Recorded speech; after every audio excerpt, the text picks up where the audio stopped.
Hello friends, आप देख रहे हैं 12th मई का डीडी न्यूज। एनटीए ने नीट 2026 के पेपर किए कैंसिल, पेपर लीक के लगे थे आरोप। तमिलनाडु में एआईएडीएमके में टूट, सीवी षणमुगम गुट ने टीवीके को किया सपोर्ट। हिमंता बिस्वा शर्मा ने असम सीएम के तौर पर दूसरी बार ली शपथ। पीएम मोदी, अमित शाह रहे मौजूद। 15 से 20 मई के बीच 5 देशों के टूर करेंगे प्रधानमंत्री मोदी। सबसे पहले यूएई जाएंगे।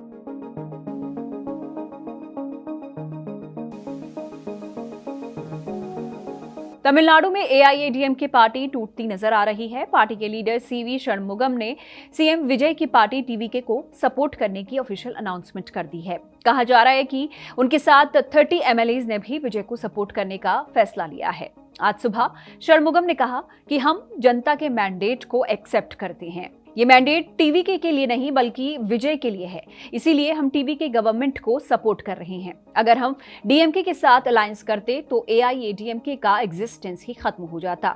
षणमुगम ने यह भी कहा कि एआईएडीएमके तोड़ने का मेरा कोई इरादा नहीं था। एडप्पाडी पलानीस्वामी ही हमारे लीडर हैं। 2026 के असेंबली इलेक्शंस में एआईएडीएमके सिर्फ 47 सीट्स ही जीत पाई। तो वहीं टीवीके चीफ और तमिलनाडु के नए सीएम विजय ने 717 गवर्नमेंट रन टेस्मैक लिकर शॉप्स को नेक्स्ट 2 वीक्स में बंद कराने का ऑर्डर दिया है। ये सभी वो शॉप्स हैं जो कि रिलीजियस प्लेसेस, एजुकेशनल इंस्टीट्यूट्स और बस स्टैंड के 500 मीटर के दायरे के अंदर आती हैं। सीएम ने कहा कि पब्लिक वेलफेयर के लिए ऐसा किया जा रहा है। अपार्ट फ्रॉम दिस, मलेशिया के पीएम अनवर इब्राहिम ने जोसेफ विजय को तमिलनाडु का सीएम बनने पर कांग्रेचुलेट किया है। उन्होंने कहा है कि तमिलनाडु की जनता ने विजय को बड़ी रिस्पॉन्सिबिलिटी दी है। उन्होंने एक्स पर लिखा, मैं अपने दोस्त विजय को तमिलनाडु का सीएम चुने जाने पर दिल से बधाई देता हूं। हिमंता बिस्वा शर्मा ने आज असम के सीएम पद की ओथ ले ली है। वो लगातार दूसरी बार स्टेट के सीएम बने हैं। हिमंता के साथ 4 एमएलएज रामेश्वर तेली, अतुल बोरा, चरण बोरा और अजंता नियोग ने भी मिनिस्टर पद की शपथ ली है। ओथ सेरेमनी में प्रधानमंत्री मोदी, होम मिनिस्टर अमित शाह के साथ ही बीजेपी एनडीए गवर्नमेंट वाले स्टेट्स के सीएम भी शामिल हुए। अलॉन्ग विद दैट, कई यूनियन मिनिस्टर्स और बीजेपी के सीनियर लीडर्स भी यहां पर पहुंचे हुए थे। असम के असेंबली इलेक्शंस में एनडीए ने 2/3 मेजॉरिटी से पावर हासिल की है। बीजेपी ने 82 सीट्स जीती हैं, जबकि उसकी सपोर्टिंग पार्टी असम गण परिषद यानी कि एजीपी और बोडोलैंड पीपल्स फ्रंट यानी कि बीपीएफ ने 10-10 सीटें जीती हैं। वेस्ट बंगाल के सीएम शुवेंदु अधिकारी के पीए चंद्रनाथ रथ मर्डर केस की इन्वेस्टिगेशन अब सीबीआई करेगी। सीबीआई ने इसके लिए 7 मेंबर्स की स्पेशल इन्वेस्टिगेशन टीम यानी कि एसआईटी बना ली है, जिसे डीआईजी रैंक ऑफिसर्स हेड करेंगे।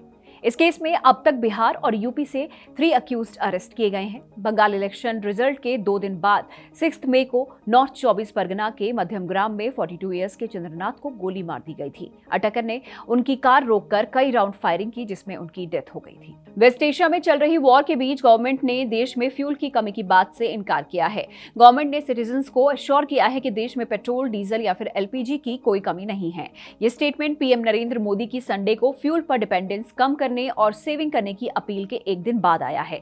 पेट्रोलियम और नेचुरल गैस मिनिस्ट्री की जॉइंट सेक्रेटरी सुजाता शर्मा ने कहा है कि वेस्ट एशिया क्राइसिस की वजह से ग्लोबल एनर्जी सप्लाई में रुकावट जरूर आई है, साथ ही साथ इंटरनेशनल मार्केट में प्राइस में उतार चढ़ाव भी देखा जा रहा है। ऑल्दो इंडियन गवर्नमेंट ने कॉमन कंज्यूमर्स को बिना किसी इनकन्वीनियंस के फ्यूल की सप्लाई इंश्योर करने के लिए कई इफेक्टिव स्टेप्स लिए हैं। इसे लेकर शरद पवार ने आज पीएम नरेंद्र मोदी से ऑल पार्टी मीटिंग बुलाने के लिए कहा है। उन्होंने कहा कि नेशनल इंटरेस्ट से जुड़े हुए मैटर्स में सभी पार्टीज को डिसीजन मेकिंग में इंक्लूड करना जरूरी है।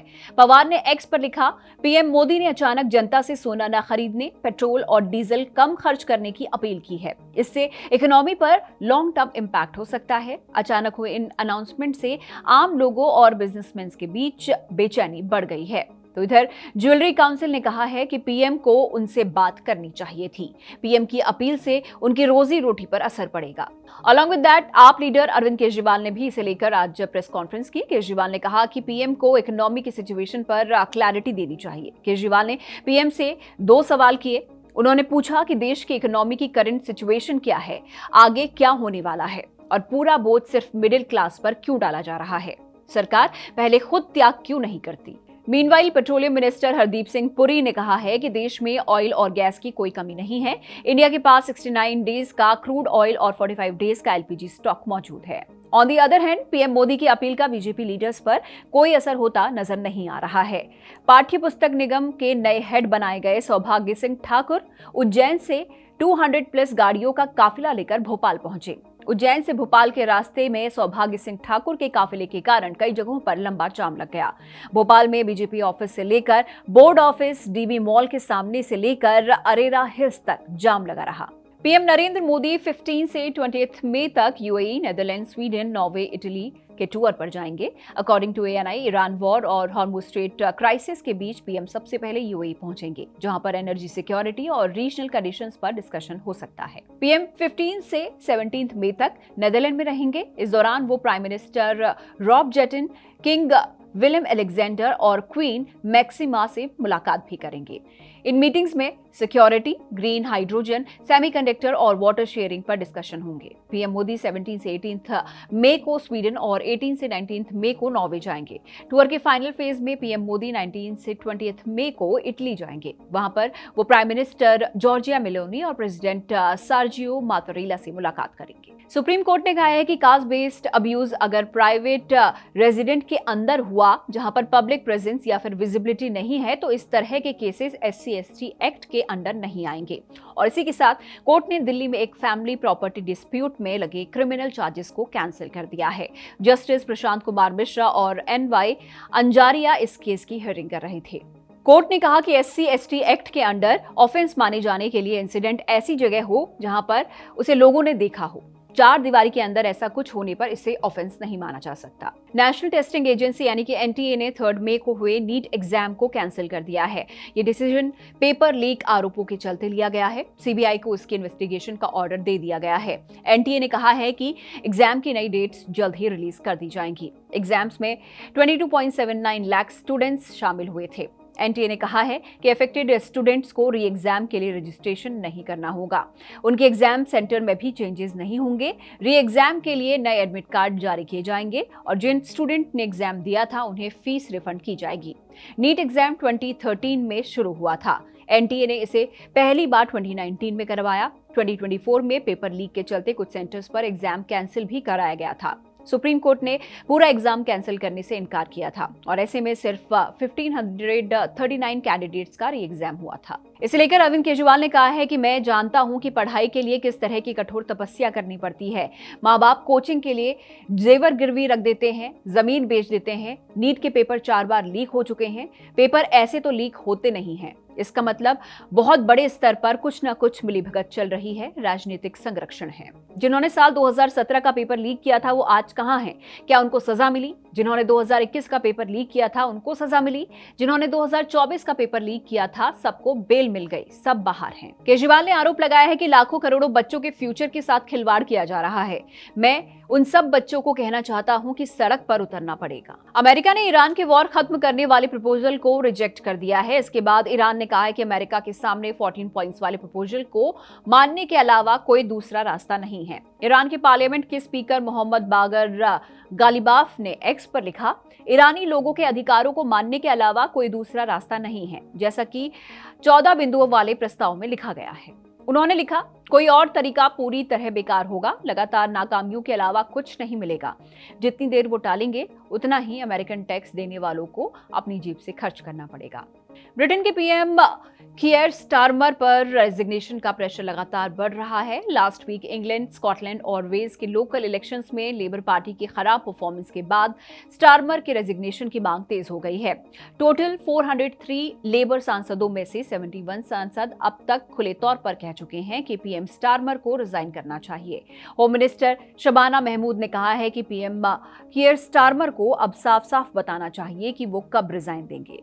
लेकिन कैबिनेट में इस मुद्दे पर सबकी राय एक जैसी नहीं है। ज्यादातर मिनिस्टर चाहते हैं कि स्टारमर अपने पद पर बने रहें। स्पेन की मशहूर फुटबॉल प्लेयर लामिन यमाल ने संडे इवनिंग को बार्सिलोना के ला लीगा चैंपियनशिप जीतने के बाद हुए सेलिब्रेशन में पैलेस्टीन फ्लैग फहराया था। बार्सिलोना ने रियल मैड्रिड को हराकर ये चैंपियनशिप जीती है। La Liga Spanish football league है। अकॉर्डिंग टू BBC फारसी, जब टीम मंडे को सड़क पर सेलिब्रेट कर रही थी तब यमाल ने फिलिस्तीनी झंडा फहराया और इस वजह से वो और भी चर्चा में आ गए। बार्सिलोना ने रियल मैड्रिड को 2-0 से हराया और जीत से उन्होंने सीजन खत्म होने से 3 हफ्ते पहले ही चैंपियनशिप पक्की कर ली है। ये उनका 29वां स्पेनिश लीग टाइटल है। विकसित भारत गारंटी फॉर रोजगार एंड आजीविका मिशन रूरल लॉ यानी कि VBG-RAM जीवन जुलाई से एप्लीकेबल होगा। इसके साथ ही मनरेगा खत्म में हो जाएगा। मिनिस्ट्री ऑफ रूरल डेवलपमेंट ने इसका नोटिफिकेशन रिलीज कर दिया है। अकॉर्डिंग टू द गवर्नमेंट 30 जून तक मनरेगा के तहत चल रहे काम नए स्ट्रक्चर में शामिल होंगे।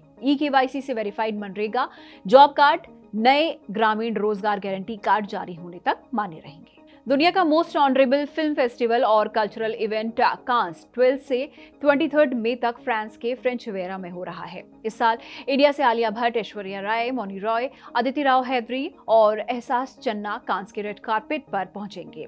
एक्ट्रेस तारा सुतारिया भी कांस रेड कार्पेट पर अपना डेब्यू करने वाली हैं। आलिया भट्ट लॉरेल पेरिस की तरफ से कांस में आई हैं और Indo American film Bombay stories की स्क्रीनिंग भी कांस में होने वाली है। ये फिल्म मंटो के नॉवल पर बनी हुई है, जो 1930 के दशक की बॉम्बे में रहने वाले सेक्स वर्कर की कहानी दिखाती है। इस फिल्म की स्क्रीनिंग के दौरान एक्ट्रेस मौनी रॉय कांस में मौजूद रहेंगी। इसके अलावा क्लासिकल सेगमेंट में 40 इयर्स पुरानी मलयाली फिल्म अम्मा अरियन की भी कांस में स्क्रीनिंग होनी है। गोल्ड और सिल्वर मार्केट में आज तेजी है। 12 मई को 10 ग्राम गोल्ड की वैल्यू 1,51,000 रुपीज है, तो वहीं अब 1 kg सिल्वर 2,67,000 रुपीज में मिलेगा। आज शेयर मार्केट में गिरावट रही। निफ्टी 1.83% गिरावट के साथ 23,379 पर और सेंसेक्स 1.92% गिरावट के साथ 74,559 पर बंद हुआ। आज फ्लोरेंस नाइटिंगेल का बर्थडे है और उन्हीं के कंट्रीब्यूशन को सेलिब्रेट करने के लिए आज का दिन दुनिया भर में इंटरनेशनल नर्सेस डे की तरह मनाया जाता है। इसी मौके पर आपके लिए एक बुक रिकमेंडेशन है, chicken soup for the nurses soul. ये किताब नर्सेस की जिंदगी, उनके स्ट्रगल, उनके कंपैशन और पेशेंट के साथ उनके इमोशनल कनेक्शन पर बेस्ड है। लंबी शिफ्ट्स, इमोशनल स्ट्रेस और लगातार दूसरों की केयर करने के बीच नर्सेस किन चैलेंजेस के साथ गुजरती हैं, ये किताब उन्हें बेहद संवेदनशील तरीके से दिखाती है। ये कहानियां होप, काइंडनेस, सेक्रीफाइस और ह्यूमैनिटी की ताकत को सामने लाती है। दर्द, हीलिंग और डेडिकेशन के बीच ये बुक बताती है कि कैसे नर्सेस सिर्फ पेशेंट का इलाज नहीं करती बल्कि उन्हें इमोशनल सपोर्ट भी देती हैं। नर्सेस की इन रियल लाइफ कहानियों के साथ ही कभी आप हंसेंगे तो कभी आप इमोशनल भी हो जाएंगे। ये कहानियां उन पेशेंट्स के बारे में हैं जिन्होंने उन्हें सबसे ज्यादा इफेक्ट किया है। एक नर्स की तरह उनके पर्सनल स्ट्रगल्स और खुशियां, उनके सबसे मजेदार पल, सबसे दिल छूने वाले एक्सपीरियंसेस और ऐसे कई सजेशन जो पेशेंट्स और उनकी फैमिलीज की लाइफ में पॉजिटिव चेंज लेकर आ सकते हैं। तो इन्हीं खबरों के साथ आज के न्यूज बुलेटिन में इतना ही। देखते रहिए सिंगाबाद। Bye bye.